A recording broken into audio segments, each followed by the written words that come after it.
Good morning. Hey, it's good to see you. If we haven't met before, my name's Dave, and you're going to be hearing... That's it. Thanks, Damaris. That's it. There's one person here who's happy, so we're good to go. Look, you're going to be hearing a little bit from me this morning. You're also going to be hearing from Miriam and from Sue. We're a part of one of the ministries here at the Baptist Church called Just.Love. And if you don't know much about Just.Love, the aim of our ministry is to be able to enable this church to go, what is God's heart for justice? What's his heart for love? Particularly towards people who are in need or in poverty or in situations of real difficulty. And how do we best show that justice and his love to the world? And so what we're doing today is we're actually doing a little bit of a different approach. We're going to run you through a very condensed but hopefully incredibly informative and useful workshop called Maximum Impact, which has been created by Baptist World Aid. And we heard from Steve Woods last week from Baptist World Aid, and this is just kind of building on what he shared with us last week. So this church, one of the things we love about this church is this is a deeply generous church. You know, we see examples all throughout the year when there are people in need, whether it's here in Alice Springs, whether it's people overseas, so our missionaries, charities, a number of organisations. This church backs those things and is incredibly generous. You know, even last week we were able to hear that Phil and Jenny Davis put out a call for a significant emergency need in Nepal. And this church was part of a group that contributed $10,500 towards that. It's a part of our instinct, and that's what we're wanting to build on today. It's not asking the church to be generous because this is a generous church. What we're doing is we're building on that generosity and going, how can we use that generosity in the most impactful ways? So we know generosity. Our God is a generous God, and communion, I think, it's always a beautiful thing, but it's great this morning that we've done it because it just shows God's generosity to the ultimate. You know, he took it to death. And the great thing is we're not asking you to die today, so you're all good. But when we look at generosity, God throughout the Bible is this incredible God of being generous towards his people and being generous to people that even ignore him. And all throughout Scripture, not only is that part of God's character, but he's calling us to be the same. He calls us as his followers, so to follow and to show that level of generosity to the people we come across, and also when we identify significant needs around the world. So we see generosity, the call for generosity back in Exodus and Leviticus. God starts to call his people towards showing his heart for the poor. He then continues that with the Israelites all the way through the Old Testament, through the prophets. He's always calling people back. Show my heart for the poor and the neglected through your generosity. Jesus demonstrated it through his actions and through his calls as well. Visit those in prison. Feed people. Give them bread when they're in need. And it continues all the way through the New Testament too. You know, if we look at a book like James, and James just calls things for what it is.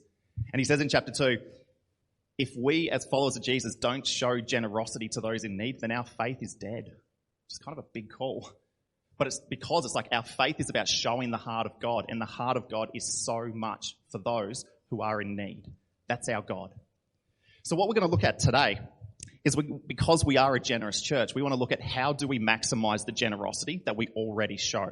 How can we have the greatest or the maximum impact for the people that are struggling? And in doing so, to be able to have that kingdom impact. We want as many people to experience the generosity and goodness of God as we can. So I think we get to a point often as Christians as we go, yeah, generosity, that's part and parcel of being a Christian. It's a wonderful way that we can show the heart of God. But who do we give to, though? Who do we give our money, our time, and our resources? Because as a team, we did a bit of research. We looked up, and it turns out in Australia, currently, there's 56,000 charities and organisations and mission groups that we could support. 56,000. I don't know about you, maybe you're a lot more loaded than I am, but I'm struggling to support all 56,000 of them myself. I don't know if does anyone own a mine here? Or we got, no, that's, but you know, like, so there's so much choice and there's so much demand and need around the world. How on earth do we figure out where do we put our money and resources towards as individuals and as families and as a wider church? So what we're going to do today is we're going to help step you through a few ways of being able to understand what some of the key needs are, particularly for people who are living in extreme poverty. We're then going to look at some of the ideas, particularly around how do we have big impact and how do we give in a way so it's sustainable, which means that it grows and it continues going. And so we're going to do that in a few areas. We're going to share some information with you. It's also going to be a bit interactive, so there'll be chances to call out some answers, which we'll put on the screen. You'll also have a chance to use your phone to put in some answers and to also, hopefully, at the very end, to be able to go, have we understood this? Have we understood how we can have maximum impact for the poor and maximum impact for the kingdom of God? So I'm going to hand over to Sue as we jump in.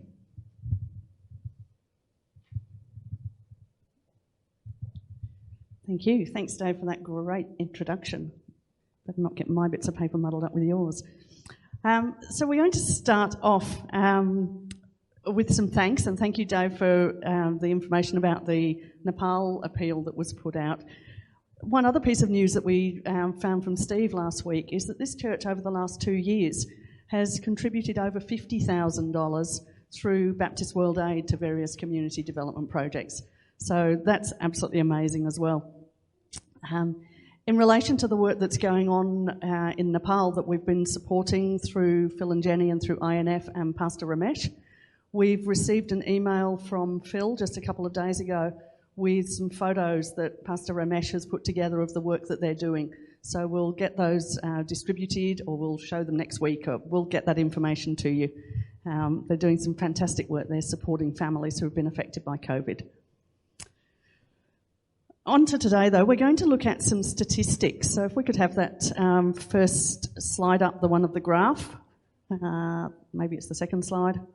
Yeah, this one. So these are from some statistics from the 2018 Sustainable Development Goals report.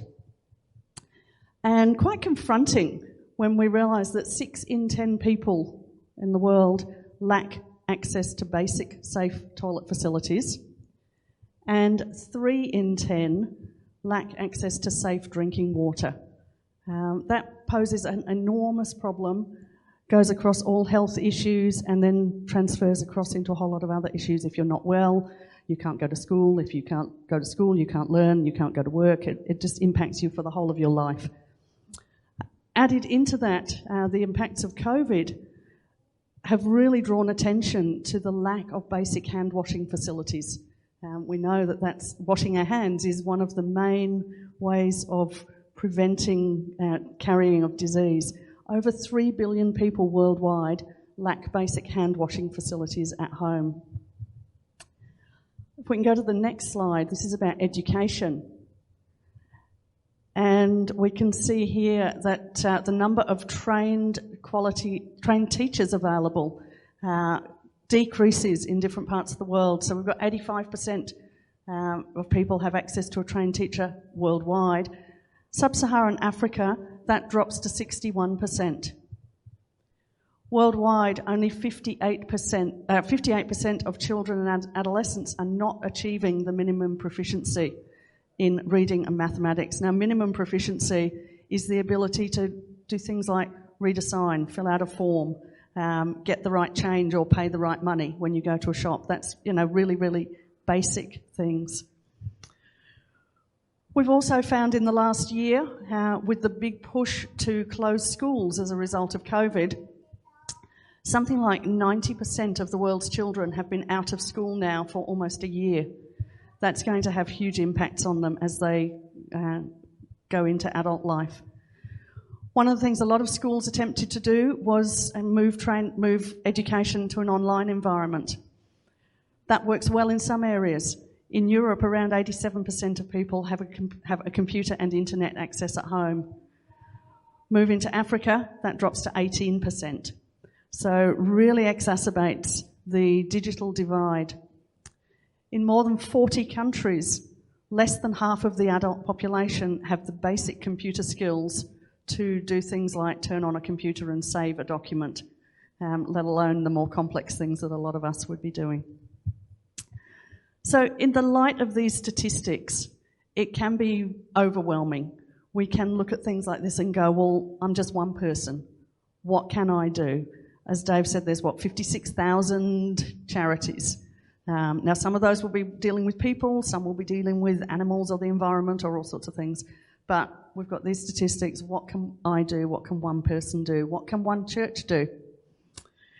It can help if we bring this down to look at a real person, a real individual and their situation, And that's what we're going to do now. Miriam is going to share with us the story of Kobe, who lives in a village in Malawi. And we're going to unpack some of the issues that Kobe has to deal with. So we're going to read through Kobe's story. And just before we do, I just want to say as well that this Kobe's story and a lot of the issues that we're talking about today are things that have come out of the Baptist World Aid pack, and this is focused on what their passion is. But we recognise that God is a very multifaceted God. We all represent God in a different way. We understand God in a different way, and we're called to serve in a different way. So we all have passions that represent many different areas of how God wants to love the world. And so if you're not seeing what you're passionate about in this story or what we're talking about, don't feel like we don't recognise that. You may feel that children are a passion or medical care is a passion, Bible translation is a passion. No one of us can represent everything that God loves in the world, but God's called us all individually to be passionate about something, and it's our duty to be passionate about that and to follow that calling. So we hope that these principles that we're explaining, we know that they can be applied across many different areas. So if you don't hear exactly what you're passionate about today, please take the principles and put them into what you're passionate about, which we think is just as important as everything else. So there is spread out amongst you some of these little Kobe stories, and I'm just going to read through it, and then just heads you up. We're then going to work through the story, and we're going to pull out some of the things that are issues for Kobe in his life. Kobe is 10 years old. He lives in a small village in Malawi, Africa, where his family owns a farm. His parents work the fields, Kobe herds the goats, and his sisters spend time cooking, cleaning, and collecting timber and water. Thanks to deforestation and overuse, the farm does not produce sufficient quantities of food. Without access to electricity or gas, Malawians are dependent on timber for their fuel for cooking and heating. As forests are cleared and the top layers of soil are eroded, and less water is retained in the ground, combined with the depleted soil nutrients that accompany overuse of farmland, crop yields have fallen. Kobe's grandmother remembers that when she was a child, the crops were more plentiful.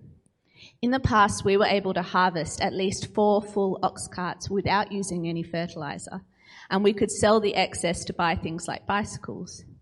But now, since the price of fertilizer has gone up and the soils have lost their fertility, we harvest just enough for home consumption and not enough to sell. There is an agriculturalist in the community who has encouraged them to use organic composting to improve the production, but his ideas are resisted. People are afraid that if new methods fail, they will be worse off. In between harvests, Kobe and his family regularly go hungry. The pain of physical hunger is expressed by another 10-year-old African boy who says, "When I leave school in the morning, I don't have breakfast. At noon, there is no lunch, and in the evening, I get a little supper, and that's not enough. So when I see another child eating, I watch him, and if he doesn't give me something, I think I'm going to die of hunger." Public services are limited, school is free, but without any surplus crops to sell, Kobe's parents cannot afford the books, pens, and pencils that he needs. When Kobe does make it to school, teachers are often absent. Low teacher salaries mean that many teachers are forced to work other jobs or demand bribes from families of students. Kobe is often sick due to hunger and unclean drinking water. Malnourishment, inadequate sanitation facilities, and a lack of clean water create a constant need for medical treatment, yet they are difficult to access. Sometimes a patient dies at the bus stop or on the way to the hospital because it is far from our village, reports a woman in Kobe's village. Even when medical treatment is accessed, Kobe's parents are unable to afford the medicines that they need. When asked what would constitute a good life, Kobe and his family agree that it would mean having a house that doesn't leak, bedding, shoes, a plate drying rack, enough food to eat, and a chance to finish school. But for Kobe, this seems like an impossible dream. So if we could have the slide with the consequence tree up, Philip. Yeah. So A problem has many consequences, and the consequences feed into a problem, and this is a way of demonstrating that something small can have a flow-on effect that causes a greater issue. And so we're going to work through together some of the things that are the problems for why Kobe can't finish school. So if you can call them out, Sue's going to write the causes of why Kobe can't finish school on the board for us. So who's going to be brave and be the first person? Sorry? Lack of funds? Yeah, Nick? Deforestation? Yep. Anyone? Colonization? Yep. I don't know if that's actually in the story, but yeah. Not enough teachers? No clean water? Yep. Sickness? What happens when he does get to school?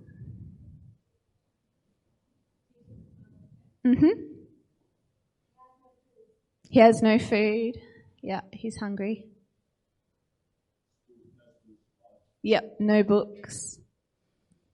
I think he also has different responsibilities to school. He's supposed to be herding the goats for his family. Yeah, that's great. And then what are some of the consequences then if Kobe doesn't finish school? They're also in the story if you read it.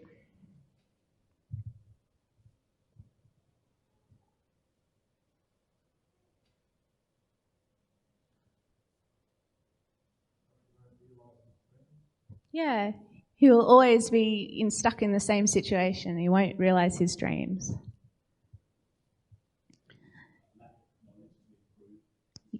Yep, lack of knowledge to improve. And I think that's demonstrated in the story as well. There is an agriculturalist who can help them, give them advice, but the villagers are afraid to take on that advice because they just don't have understanding. The cycle won't be broken.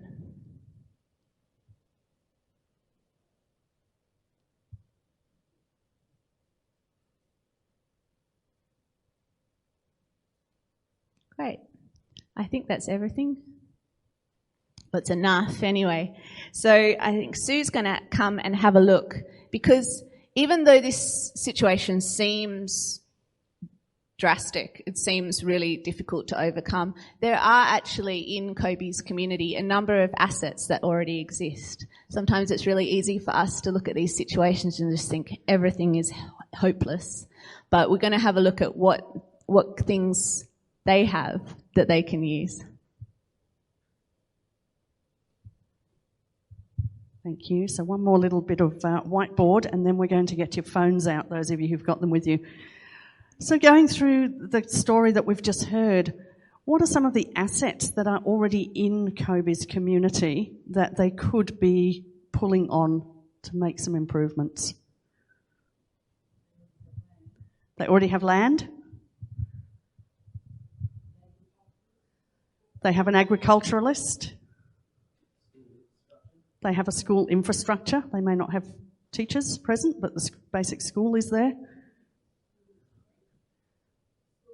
School is free. They have grandma. They probably actually have lots of grandmas, yes. A medical centre, yes. Sorry? Animals, yes. Transport, they've got a bus. So they've actually got lots of things that they can already pull on. Now, often what happens is we hear Kobe's story and we hear all the things in the first column and we jump into emergency relief mode and we go, oh my gosh, we have to help, okay? We often don't take things to the second and the third level. What we'd like you to do now is grab your phone if you've got one handy. And if we could flip over to this one. Yeah, thank you, Philip. I'd like you to go to menti.com, so just open up the browser on your phone, menti.com, and it should come up and ask you to enter a code. That code is 55331679.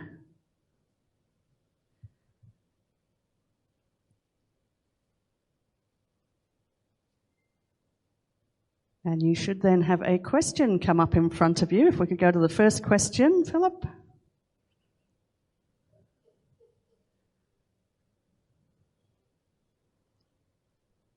Yes, our technology works. Fantastic. So, you can type in, you should have a little box there now, what help could we provide as individuals or as a church to Kobe's situation?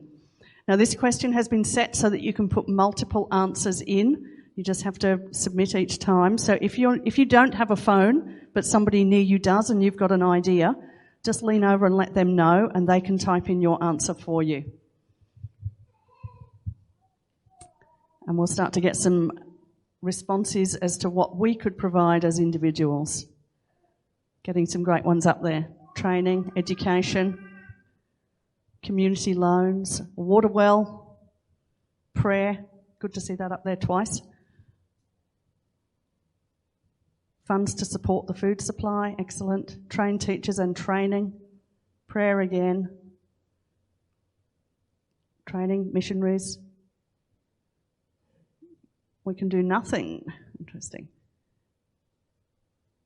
Give every family $50 to get a roof and a drying rack. We could give money, support the existing assets, use less ourselves. Yeah. Send teachers. Hi, Sue. Who's that? Preach the whole counsel of God, sponsoring children, solar power, money, volunteers. Excellent. We're getting some really good ideas up there. Now, we've got some things that are up there. This is where we're going to come into the what has high impact, what has a less of an impact. Which of these are sustainable? We've got some really good ideas up there. Some are going to be more sustainable than others. And Dave is going to come and talk through with us some basic principles that can help us as individuals, because none of us can do all of these things. We have to choose which we're going to do, if any. So Dave's going to help us work through those principles. Thanks, Sue, and thanks for all those suggestions that everyone put in. So I think that this is the part where sometimes we can get lost again. So we've heard a certain situation. We go, yep, we want to support that. We want to be generous. But then in what way? What type of things are we wanting to support? And what we want to look at is two of the most effective ways of figuring out, well, how can we have that maximum impact?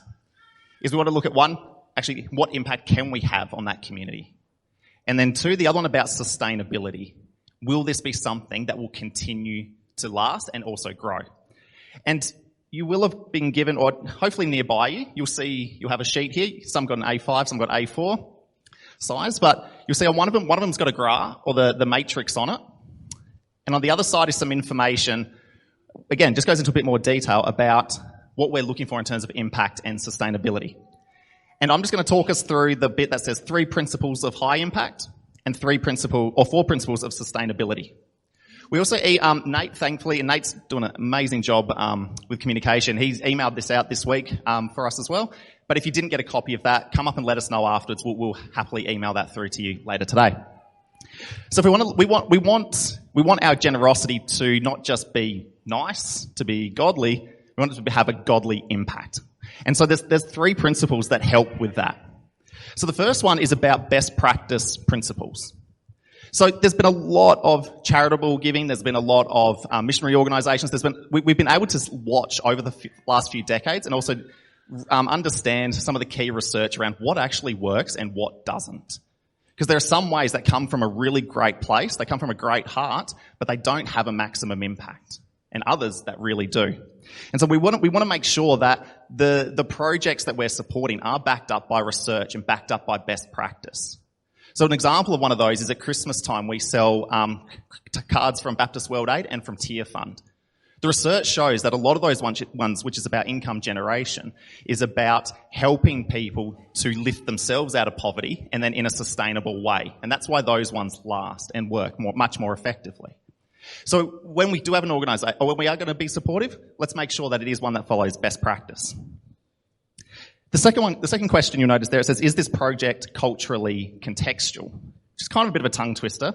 But essentially, does it actually fit that culture? Does it fit that community? Because again, what works for me or what works for us here in Alice Springs is going to be very different for a village in Malawi, which is going to be very different for somewhere in Croatia, which is going to be very different for Nepal. So we want to make sure that that the project has actually listened and understood what the community needs, what actually, again, not just what the causes of the issues are, but what their assets are already. So if we can understand that cultural context, the things that then happen are going to build on what's already there, and it's also going to actually hit the mark. It's going to be what that community genuinely needs. So really, we're wanting to be able to build on what's already available there. And the third one, if we're wanting things to have a high impact, it says, is this project part of an integrated community development strategy?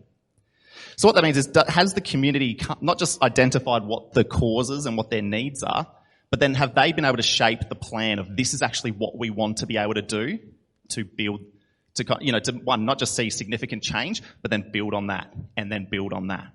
So the community actually needs to be a plan, and a plan that's shaped highly by the community. I think if we look at it this way, if one of the things that Kobe's village really needs is access to clean water, but I send them soccer balls because I love soccer. I think every person in the world should have a soccer ball. I'm very biased. But if I send Kobe's village a soccer ball, is it really meeting the need or the strategy of that village? Probably not. So we want to make sure that what we're giving is meeting the core needs of that place. Because if we do, it'll have as high an impact as it possibly can. We then look at, high impact's really important, and we also want to make sure sustainability. So sustainability is just something that keeps going and growing. That's I think probably the most useful way to think of what sustainability is. And so for the first one, is the project community driven? Like, do they actually want this?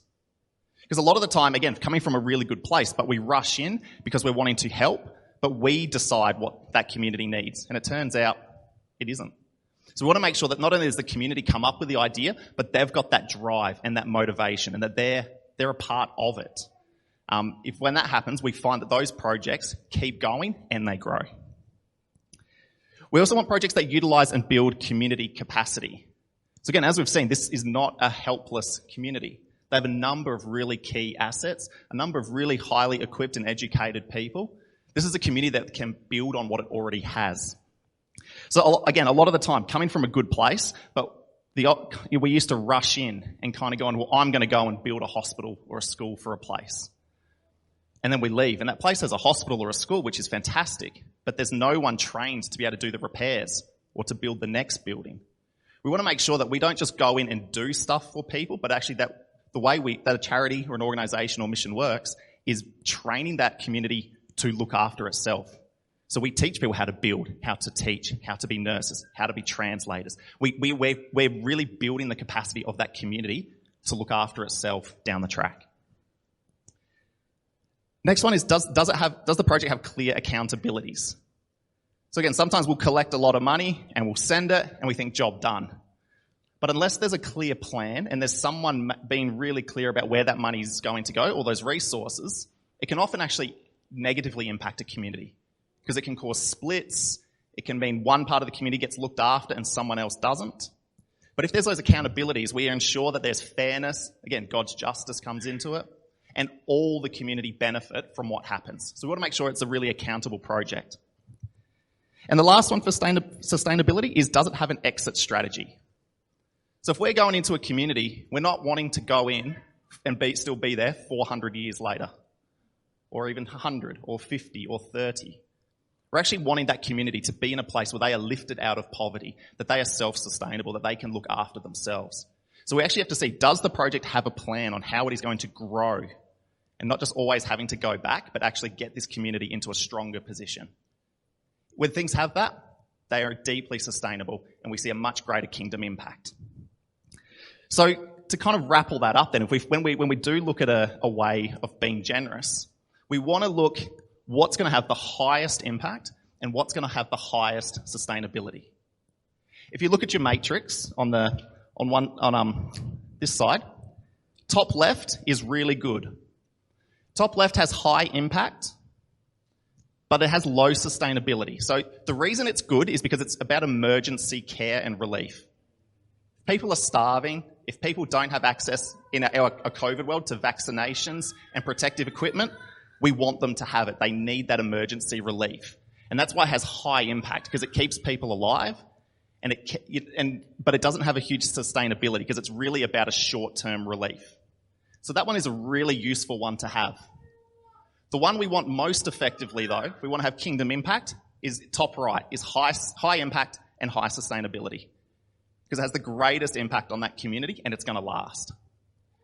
So we're in a moment, you're going to get another chance, and Sue will come up and explain it, to use Menti again, to look at some of our ways of giving and to see what part of the matrix do they fit into. So hopefully we can start to figure out, what are some of those things that come from a good place but maybe don't have as much impact as others? And which are those ones that have huge impacts on a community and huge sustainability? So I'll invite Sue back up and let's have a play around with this. Thank you. I get to do the techie stuff. I think just back on the slides for a minute. I think there's actually a slide with that matrix filled in. If we could just have that one for a moment. So really just summarising what Dave has just been going through.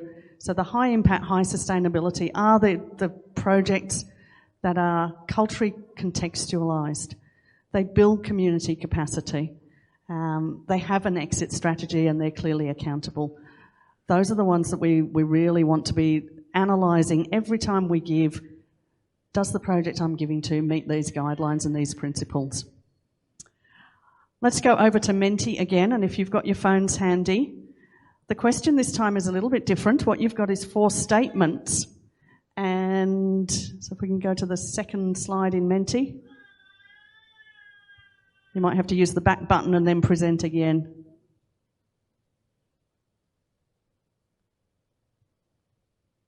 We'll get there.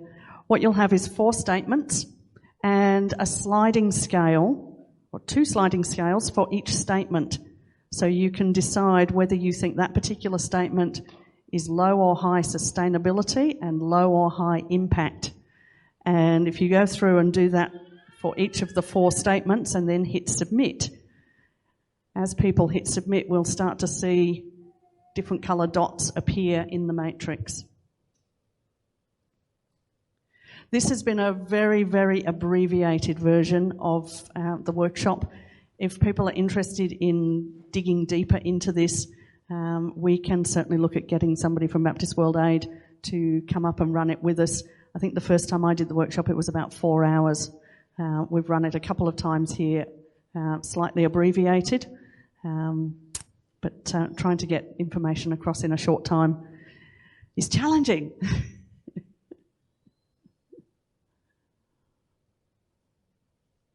There we go. So you're seeing the dots move because more and more people are putting things into different places, and the algorithms behind it move things around as we go.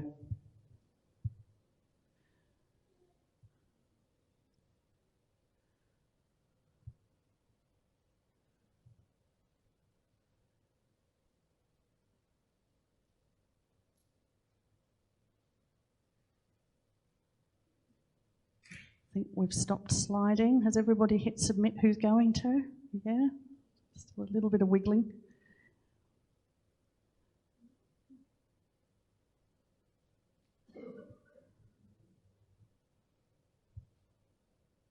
So down in towards the sort of bottom middle left, we've got our vision trip and an annual gift hamper.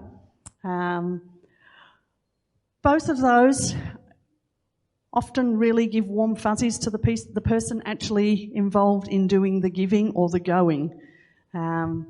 We often, in years past, we used to talk about mission trips, and the point of a mission trip was often to go and do. So as Dave said, let's go and build a school or paint a hospital or do something like that. And then we come out, there's no exit strategy for that. A lot of mission organisations now have switched the purpose of what used to be mission trips, and they now refer to them as vision trips, where the purpose is very much, the emphasis is on the people going to learn. So the impact is actually not on the communities that they're visiting. The impact is on the individuals and then their capacity to share information once they come home from those vision trips. The annual gift hampers, again, often not always coordinated with the village, sent because we think they need something and we choose what we think they need. So not always having the best impact. And no exit strategy with those. Do we keep giving them year after year, or do we just give one? Up in the high impact, low sustainability, we've got the emergency relief funds. That's what a lot of us here have been giving to over the last few weeks with the emergency in Nepal. It's a crisis situation. People need food, people need medicine, people need oxygen. We know that is not sustainable in the long term.